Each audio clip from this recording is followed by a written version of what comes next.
Hey, today we'll be setting up this Gmail customer support AI agent that will handle customer queries for you.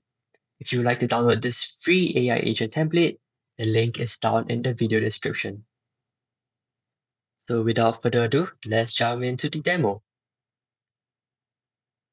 So now I'm in the email interface. So I'll be sending to notelearnai@gmail.com where I am a customer. So I'm having some trouble with setting up a template. I'm just going to ask Notelearn for some help. Right, let's send it. Now the email trigger is going to trigger. It's going to check whether the email is a customer query. If it is, you go to this customer support AI agent that retrieves the information from a vector store, and then it crafts up the response to be sent back to the customer. As you can see, the workflow paused at this Telegram note. So now it's just waiting for approval from the staff. So if the staff approves the email, and then the email will be sent and replied back to the customer. So now we're in the Telegram app. You can see that the NoteLearn AI Telegram bot sent us the email that was received and the email that is going to reply back to the customer. So you can either approve or decline the email. So let's say we're going to approve the email. So now that we have approved the email, you can see that the email was replied back to the customer. So back in the Gmail app, you can see that the NoteLearn AI agent has replied back to the customer with the correct response. But what happens if we do not approve this email to be sent to the customer? Then we can just decline. But let's see what happens if we decide to decline the email response. Okay, and then you'll be brought to a NAF form for you to amend your email. So let's say I only want the first 3 pointers to be sent to the customer. That. Then I also want to include the sign off. Okay, if your email is okay, and then you submit. Now I can see that the AI agent has replied to the customer email with the amended email. But what happens if you completely want to ignore the email? Means that you do not want to reply to this customer at all. You go to decline. And then you can either just choose to ignore this message, or in response, you can simply don't fill up anything, you just click submit. And as you can see, the workflow simply ignored the email and did not reply back. Okay, so just to recap the whole workflow.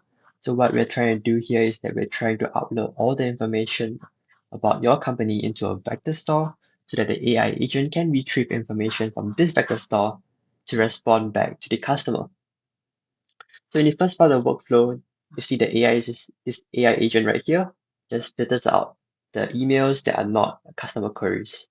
However, for customer queries, you will go through this if condition and to the customer support AI agent. So what this customer support AI agent does is that it retrieves the information from the vector store and crafts out the email response. Then it goes to this approve or disapprove Telegram note. This is where you can either approve or disapprove the email crafted by the AI agent. So if you approve it, and then it'll just reply back to the customer. If you do not approve it, you can amend the email again. And then after you've amended the email, it will send the amended email back to the customer. Okay, before we go into the walkthrough, I would like to explain what a vector store is. So a vector store is like a smart searchable library for your information. So what a vector store does is that it saves words or files in special codes, which are called vectors, to represent the meaning of your text or data. And so these codes are like unique fingerprints for each content so that the AI can understand what the information is about and then search for the correct information. So essentially, it doesn't just look for exact matches, but it looks for text with content with similar meaning. Okay, so now let's dive into the walkthrough. This is how the Gmail customer support AI agent should look like after you have downloaded and imported a template into a new workflow. So we'll start by importing all the customer information, company information into the vector store so that the AI agent has the information to respond to your customer queries. Okay, now you need to head over to Pinecone. So this is the third-party provider that we'll be using to create our vector store. So over here first, we need to get our API key. So you just copy the API key right over here. Let's create a new API key.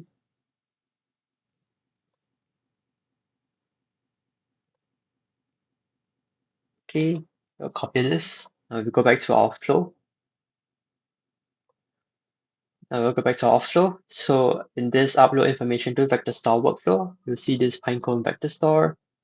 What you need to do is basically you just need to create a new credential. Just right here. You just paste in your API key and click save.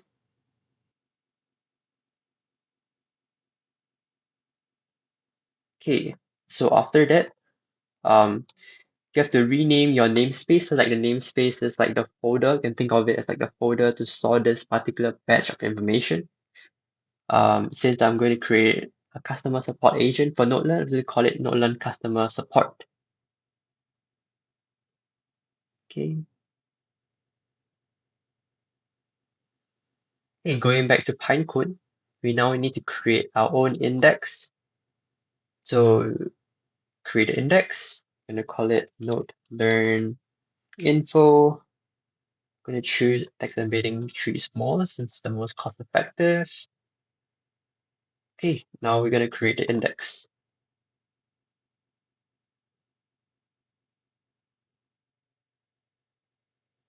So after creating your index, in here the model, we're going to choose text embedding 3 small since this was the model that we chose just now in Pinecone. Default loader and recursive text splitter, we can just leave it as it is. So now we need to prepare the information, the company's information that we want to feed into the vector store. So I have prepared the PDF that I want to feed into the vector store, which basically contains information about NodeLearn. So to put the information into the vector store, what we're going to do is just execute workflow. We're going to choose the files and then select the file that you want to feed into the vector store, and then you can just click submit. There we go. Our workflow has started running. Okay, looks like we got an error. It says that the vector dimension 1536 does not match the dimension of the index 512. Right, let's troubleshoot this error. So it looks like the index requires a dimension of 1536, but the index that we created is 512. So what we actually need to do is that we need to delete the index that we created.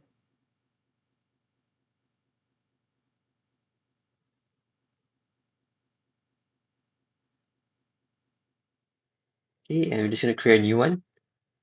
I'm going to name it the same thing. Okay, I'm going to choose the model.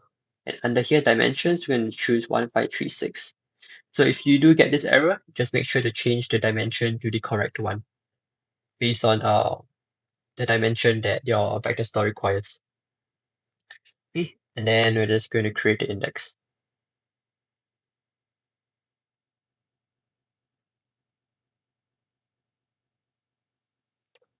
Okay, I'm back in the workflow. I'm going to add in the same PDF file into the vector store.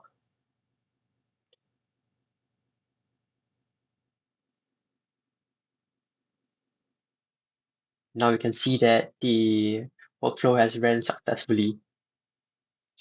Okay, now back in Pinecone, you can see that we have created a new namespace with 7 records.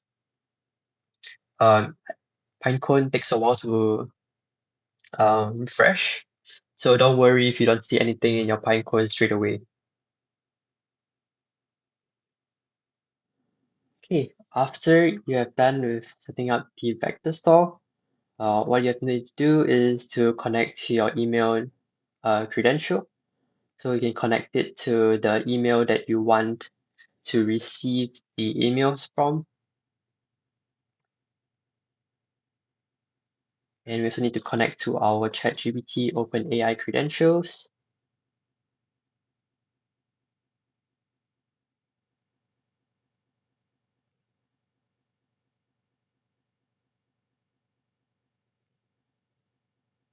Okay. And over here, make sure the Pinecone index is selected in the correct index. And for the Pinecone namespace, make sure this Pinecone namespace over here is exactly the same as the namespace you have put in over here. And now we also need to create our own Telegram bot so that we can be alerted when the emails are being drafted by the AI agent. For those who needs help with creating their own Telegram bot, go to bot folder, click on the new bot command. Let's just give it name test bot. Okay, and then let's go with test bot 03. For username, we have to append the underscore bot at the back. Okay, now bot folder has given us the access key. So we're gonna copy the access key. Go to Telegram trio, gonna create new credential, paste the access key right here, and click save.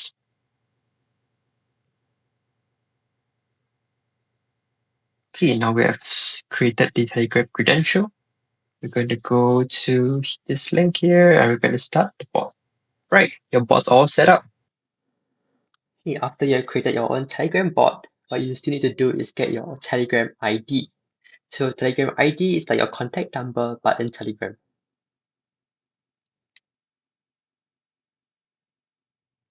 So first we need to activate the workflow. Okay, so I can't activate the workflow. I activate this first. Okay. So after you've activated the workflow, you need to go back to the Telegram app, then we send any test message to the Telegram bot. Okay, once that's done, go into executions, go into our most recent run, copy to editor, and over here, you should see your Telegram ID. We're just gonna copy that.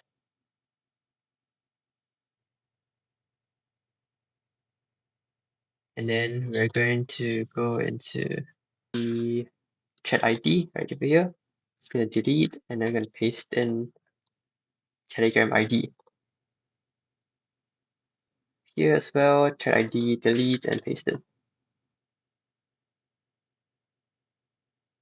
Okay. After you have done that, and you've connected all the respective credentials to the respective nodes, your customer support AI agent is pretty much ready to go live. Okay, to change the system prompt of the AI agents, you click in the AI agent and you see the system message. So the system message is basically like the instructions for the AI agent to follow. So all these are not static. You can change it to context of your company. Yeah, same for the customer support AI agent. So how I usually craft up my system prompt is I usually use this custom GPT, the AI agent prompt architect. I think it creates very good AI agent system prompts in Markdown format. AI agents or LLMs tend to follow better when the system prompts are in Markdown format. So I'll put a link to this custom GPT in the video description.